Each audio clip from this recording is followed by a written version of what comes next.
नमस्कार दोस्तों, स्वागत है आप लोगों का अपने YouTube चैनल हिंदी साहित्य वाला पे। और आज की क्लास में हम लोग आप लोगों को स्क्रीन पे दिखाई दे रहा होगा हिंदी साहित्य का इतिहास, और इसमें हम लोग लेखन परंपरा में आगे बात करेंगे।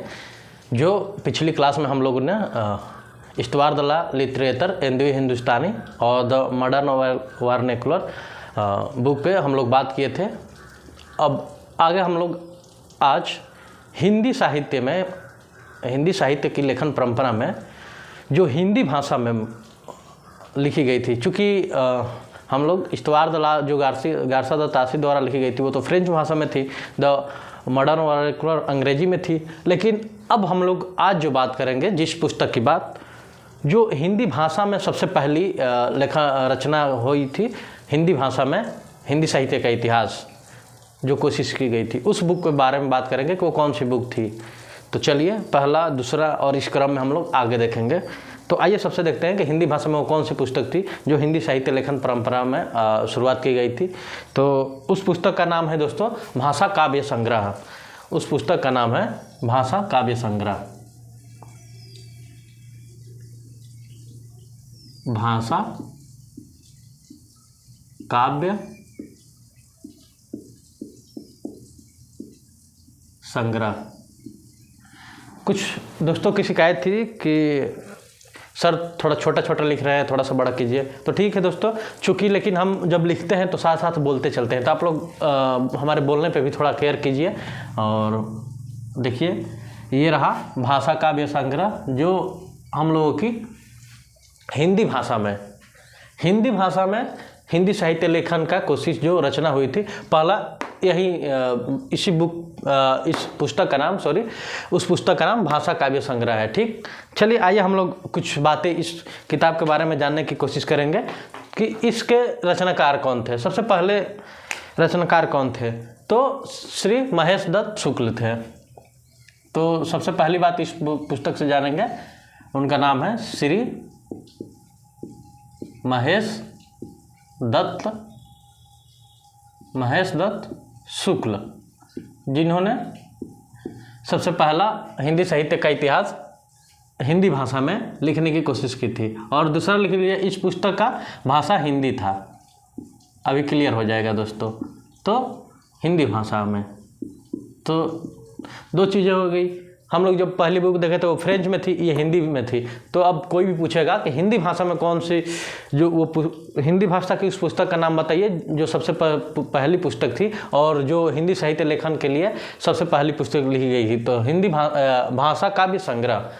ठीक, अब हम लोग देखेंगे रचनाकार थे इसके श्री महेश दत्त शुक्ल, और फिर यह हिंदी भाषा में लिखी गई थी। अब हम लोग आगे इसमें देखेंगे तो इसका रचना कब हुआ था। तो सबसे पहला प्रयास दोस्तों 1873 में, तो ये 1873 ईस्वी में प्रकाशित हुई थी।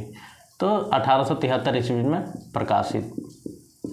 और इस पुस्तक के बारे में दोस्तों इससे ज़्यादा कुछ जानना नहीं है, और इतना ही आता है नाम, लेखन और किस भाषा में लिखी गई थी और इससे संबंधित।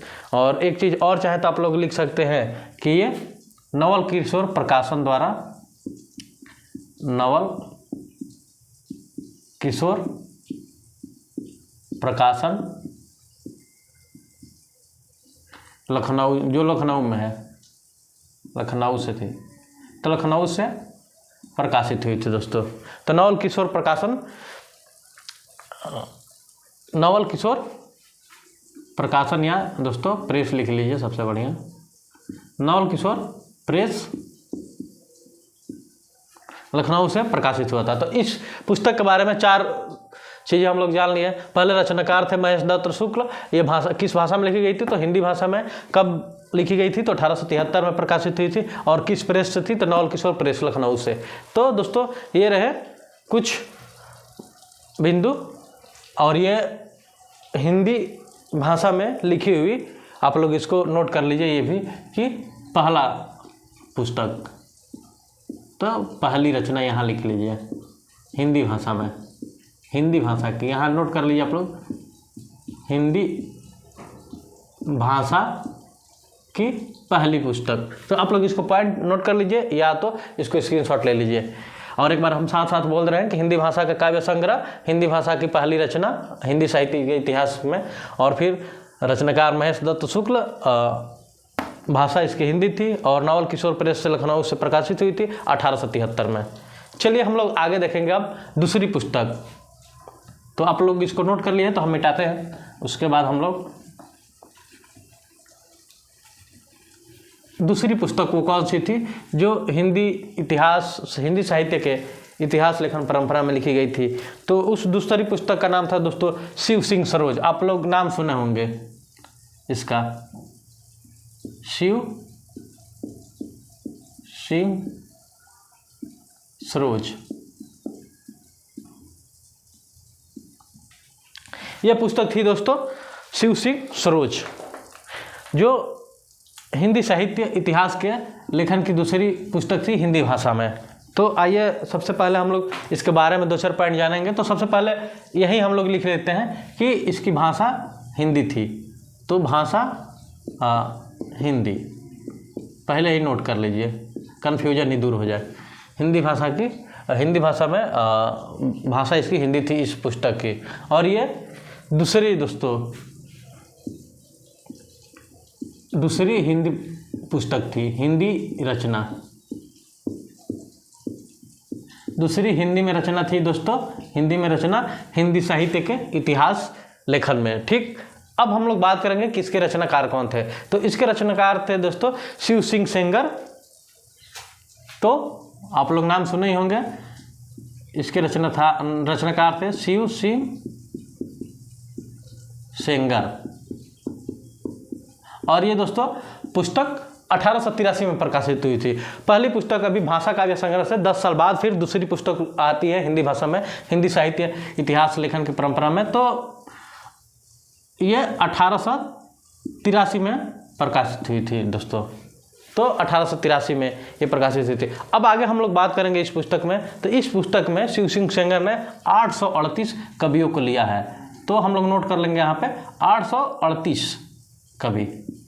तो 838 कवि को इसमें रखा गया है। इससे पीछे हम लोग देखे ही थे कि किसी बुक में 1000, किसी बुक में अलग अलग सब रचनाकार लेखक अपने अनुसार अकॉर्डिंग रखते हैं, लेकिन ये शिव सिंह सेंगर ने 838 कवि रखे हैं अपनी इस पुस्तक में। और आगे हम लोग बात करेंगे तो इस पुस्तक में कवियों के कविताओं का उदाहरण मिलता है। तो इस पुस्तक की दोस्तों विशेषता ये है कि कवियों के कविताओं का उठाया गया है या शामिल किया गया उदाहरण मिलता है। तो आप लोग नोट कर लीजिए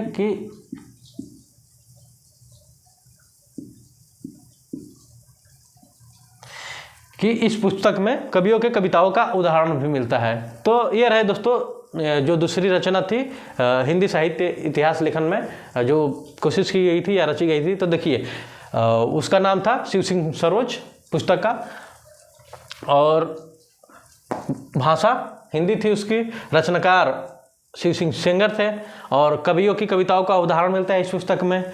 और फिर 1883 में यह पुस्तक लिखी गई थी। और फिर आगे बात करेंगे तो 838 कवि शामिल किए गए थे। और फिर ये दूसरी हिंदी में रचना थी, हिंदी भाषा में दोस्तों। तो दूसरी हिंदी, यहाँ भाषा आप लोग चाहे तो जोड़ लीजिए, हिंदी भाषा में दूसरी रचना थी दोस्तों। तो ये हुआ दोस्तों, आज हम लोग 2 पुस्तकों का नाम जाने। चलिए अब हम लोग इसके साथ एक और पुस्तक का नाम इसी में जानने की कोशिश करेंगे। आइए, तो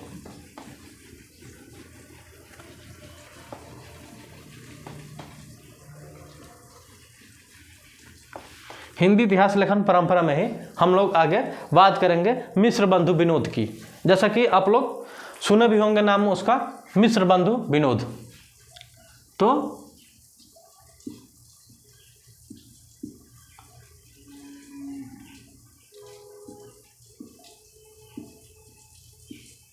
मिश्र बंधु विनोद,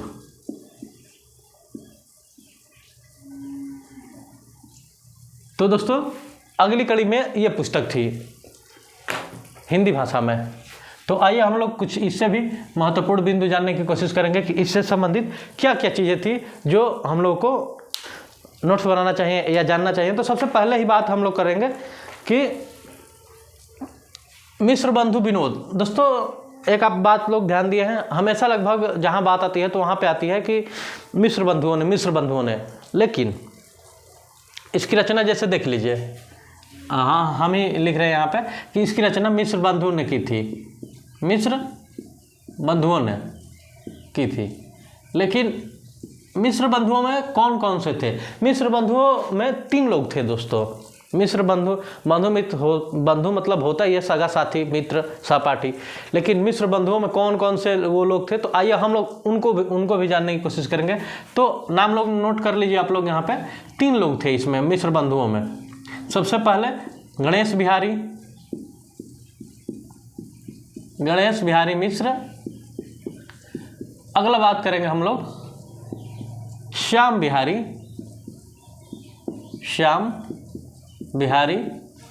मिश्र।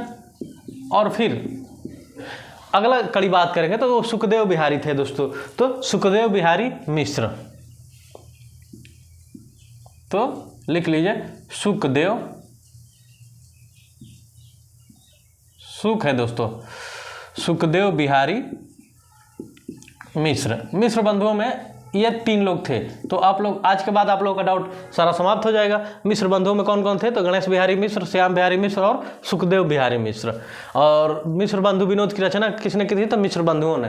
तो यहाँ पे एक चीज़ ये डाउट क्लियर हो गया कि कौन कौन से और कौन कौन से नहीं थे। अगला टॉपिक अगर हम लोग बात करेंगे इस पुस्तक में, तो यह पुस्तक 4 भागों में विभक्त थी दोस्तों। तो यहाँ पे लिख लीजिए 4 भागों में विभक्त, 4 भाग में विभक्त। ये पुस्तक 4 भागों में विभक्त थी। अब हम लोग आगे बात करेंगे। तो इस पुस्तक में दोस्तों ये 4 भागों में चूंकि विभक्त थी, लेकिन इसके 3 पार्ट जो थे पहले प्रकाशन में आ गए थे। तो आइए हम लोग बात करते हैं कि पहले जो 3 भाग थे वो 1913 में पहले 3 भाग आप लोग नोट कर लीजिए, ये प्रकाशित हो चुके थे पहले 3 भाग 1913 में। और जो चौथा भाग था वो 1934 में, 30 सालों बाद दोस्तों, 30 सालों बाद चौथा भाग जुड़ता है। तो 1934 में, 30 नहीं हो जाएगा दोस्तों, 13 10 30, 31 सालों बाद। तो 1934 में इसका जो चौथा भाग था वो जुड़ता है। तो चतुर्थ भाग लिख लीजिए यहाँ पे, चतुर्थ भाग 1934 में जुड़ता है इस पुस्तक से। तो एक ये पॉइंट हो गया कि इस पुस्तक के 4 भाग थे, तो 3 जो भाग थे वो 1913 में प्रकाशित हो चुके थे, और फिर जो चौथा भाग है वो 1934 में प्रकाशित होता है। तो ये रहा दोस्तों। अब हम लोग इस पुस्तक से कुछ और बातें जानेंगे। जैसे इस पुस्तक में है कवियों की बारे में कुछ बात। तो इस पुस्तक में टोटल लगभग 450 करीब, मतलब 4591 कवियों के जीवन वृत्त का इसमें चर्चा हुआ है दोस्तों। तो हम लोग इसमें सीधे सीधे कह सकते हैं कि इस पुस्तक में 4591 कवियों के जीवन वृत्त का वर्णन है। तो कवियों के जीवन का वर्णन, चाहे जीवन वृत्त वर्णित हुआ है। तो आप लोग इसको नोट कर लीजिए कि 4591, यह इंपॉर्टेंट है दोस्तों संख्या, क्योंकि हर पुस्तक में एक 838 दे रहे हैं, तो कोई 1000 दे रहा है, कोई 45। हमें लग रहा है कि सबसे ज़्यादा इस पुस्तक में ही कवियों को शामिल किया गया है। तो रहे दोस्तों ये कुछ पॉइंट। अब हम लोग आगे बात करेंगे कि इन्होंने, मिस्र बंधुओं ने, आप लोग ऐसे ही उसको सुन लीजिए जो पॉइंट है अगला, कि मिस्र बंधुओं ने इस पुस्तक में दोस्तों, मिस्र बंधु विनोद में कवियों का सापेक्षिक महत्व निर्धारित करने के लिए 4 श्रेणियां बनाई है। तो दोस्तों इस पुस्तक में कवियों का सापेक्षिक निर्धारण करने के लिए सापेक्षिक महत्व दोस्तों 4 भाग विभक्त किए थे दोस्तों। तो ये रहे कुछ पॉइंट मिस्र बंधु विनोद से। और इससे पहले हम लोग भाषा काव्य संग्रह और फिर अगली पुस्तक शिव सिंह सरोज देखे थे। तो ये रहे कुछ पॉइंट दोस्तों, आप लोग इसको नोट कर लीजिए या स्क्रीनशॉट ले लीजिए। और ऐसे ही जानकारी के लिए और भी आगे हिंदी के साहित्य के इतिहास में हम लोग चर्चा करते ही चलेंगे। इसके बाद आएगी वो पुस्तक जिसका आप लोग को बेसब्री से इंतजार था, रामचंद्र शुक्ल की पुस्तक हिंदी साहित्य का इतिहास, उस पर हम लोग चर्चा करेंगे। तो चलिए दोस्तों, आज की क्लास यहीं पर समाप्त करते हैं। और जैसा कि आप लोगों को वीडियो अच्छी लगी ही होगी, अगर अच्छी लगे तो आप लोग लाइक, सब्सक्राइब और शेयर कीजिए, और वीडियो को और भी शेयर कीजिए दोस्तों। तो मिलते हैं आप लोग से अगली क्लास में एक नए टॉपिक के साथ, हिंदी साहित्य लेखन की परंपरा में ही। तब तक के लिए दोस्तों आज की क्लास यहीं पर समाप्त करते हैं। धन्यवाद दोस्तों, मिलते हैं आप लोग से अगली क्लास में। तब तक के लिए बाय बाय।